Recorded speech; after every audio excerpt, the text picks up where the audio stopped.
अस्सलाम वालेकुम, जुम्मा मुबारक। और आ गई हूँ जी किचन में। ये रात को मैंने चने भिगोए थे, मैंने कहा सुबह सफ़ेद चने बनाऊँगी, तो आज इंशाल्लाह जी यही बनेंगे। और साथ सालार ने कस्टर्ड मुझे कहा था, वो भी काफ़ी दिन हो गए नहीं बनाया, तो ये सालार के लिए मैंने कहा कस्टर्ड भी बना दूँ। तो ये नाश्ते से पहले मैंने कहा बच्चे अभी उठ जाएंगे तो मैं अपने ये काम कर लेती हूँ। तो चने वाश किए हैं और उसके बाद ये मैंने साथ ही कस्टर्ड जो है वो बनाना स्टार्ट कर दिया। जैसे ही किचन में आती हूँ तो साथ मेरे जो कबूतर है ना, वो भी आ जाते हैं विंडो में। अगर अर्सी उनको दाल डाल के ना गए हों ना, तो बस जी फिर ये तो मेरी रूटीन में शामिल है कि आते ही मैंने उनको ये दाल या कोई भी चूरी बनाई हो तो वो लाजमी डालनी है। मुझे काफ़ी सिस्टर कमेंट करती हैं कि दुबई में सबसे अच्छा बिज़नेस जो है वो कौन सा है। तो जैसा कि मैंने आपको पहले बताया है कि दुबई में बिज़नेस सारे ही चल रहे हैं, लेकिन जो सबसे अच्छा बिज़नेस है ना वो फूड से रिलेटेड है। यहाँ खाने पीने का बहुत ज़्यादा ट्रेंड है। छोटे से छोटा आप कैफ़े देख लें, रेस्टोरेंट देख लें, हर जगह ही आपको रश मिलेगा। और कई तो ऐसी जगह हैं कि जहाँ से बिल्कुल भी खाना अच्छा नहीं मिलता ना, तो वहाँ वो भी भरे पड़े हैं। तो इसलिए ये फूड का जो बिज़नेस है ना ये सही चलने वाला है, तो ये बड़ा सक्सेसफुल है। उसके बाद फिर अगर मेरे भाई भी कमेंट करते हैं तो फिर ट्रांसपोर्ट का बिज़नेस बड़ा अच्छा है। यहाँ ऑक्शन में गाड़ियाँ मिलती हैं, जो लोग ख़रीदते हैं फिर आगे सेल करते हैं, तो गाड़ियों का बिज़नेस भी बड़ा अच्छा है। हम लोग खुद कंस्ट्रक्शन का काम करते हैं, तो मैं ये भी कहूँगी कि दुबई में से अगर कंस्ट्रक्शन ख़त्म हो जाए तो समझ लें सारा कुछ ख़त्म हो जाएगा। कंस्ट्रक्शन से रिलेटेड सारी चीज़ें हैं, वर्कर कंस्ट्रक्शन से रिलेटेड हैं, बिल्डिंग मटेरियल का सामान कंस्ट्रक्शन से रिलेटेड है, इंटीरियर का सामान कंस्ट्रक्शन से रिलेटेड है। तो कंस्ट्रक्शन भी मेन फील्ड है। अगर किसी को शौक़ हो, जो जिसके पास जो भी हुनर है, वो ये कंस्ट्रक्शन का काम भी स्टार्ट कर सकता है।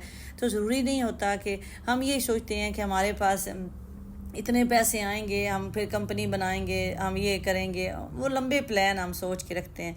आपके पास जितनी इस्तात हो ना, उसके मुताबिक ही आप काम शुरू कर दिया करें, तो इंशाअल्लाह अल्लाह ताला बरकत देता है।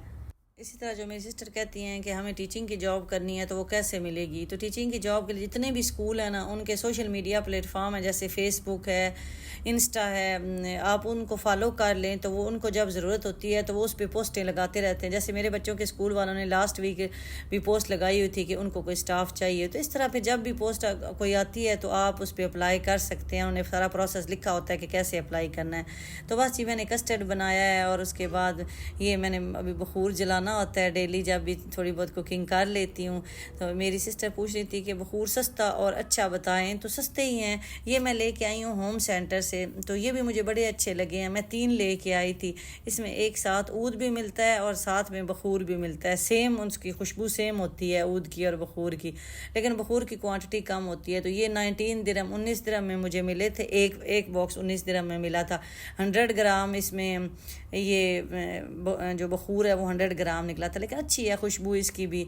मैंने आपको ओपन करके भी दिखा दिया है। तो ये मैंने होम सेंटर से लिया है। और इसके अलावा भी मैं नाइट टू नाइट से भी लाती रहती हूँ। कोई ऐसे नहीं है कि मैंने स्पेसिफिक एक रखा हुआ है, जहाँ से जो खुशबू अच्छी लगी तो बस वो ले लिया और इस्तेमाल करना शुरू कर दिया। खुशबू ही चाहिए होती है। उसके अलावा अगर आपको ज़्यादा लॉन्ग लास्टिंग खुशबू या सख्त वाली चाहिए तो वो स्विस अरेबियन के हैं, लेकिन उनकी फिर प्राइस 100 दिरहम तक होती है। तो लेकिन उसका फ़ायदा नहीं कि पूरा दिन, मैं शुरू में लेके आई थी, मेरे घर से एक ही खुशबू पूरा दिन आती रहती थी, तो वो दिल भर जाता है। तो ये खुशबू है कि मैं दिन में ये 2 दफ़ा जला लेती हूँ। एक दफ़ा जलाऊँ तो फिर 3-4 घंटे गुजर जाते हैं, फिर एक दफ़ा जला लेती हूँ। तो इस तरह दिन जो है ना वो अच्छा गुजर जाता है। किचन में मेरा ये फ़ाइनल काम होता है कि जब मैं खाना वगैरह बना लेती हूँ, किचन से निकलना हो ना, तो फिर बस जी बखूर जलाया और उसके बाद फ़ायज़ा ने किचन को बाय बाय कह दिया।